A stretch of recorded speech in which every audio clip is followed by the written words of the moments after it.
Funny video है दोस्तों, देखिए इमरान भाई को ही फंसाया जाता है हर एक बार। देखिए आप लोग, अंकल खा रहा था, लेकिन इसमें इमरान भाई को क्यों फंसाया जा रहा है भाई? इमरान भाई तो किसी और से बात कर रहा है, देखिए, लेकिन इसमें मजा ले रहा है फाज भाई।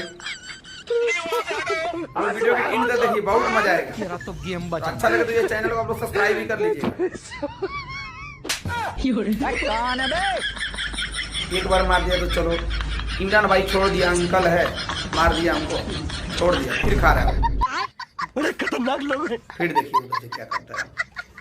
अब देख तू बार बार मजा ले रहा है फाज भाई, अब तू गया देख, तेरी औकात मैं लेकिन दिखाता अब हूँ। अंकल नहीं छोड़ेगा। अब तो लड़ाई होके ही रहेगी, देखिए।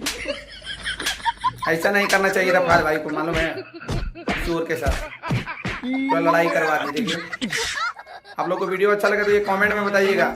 इसमें इमरान भाई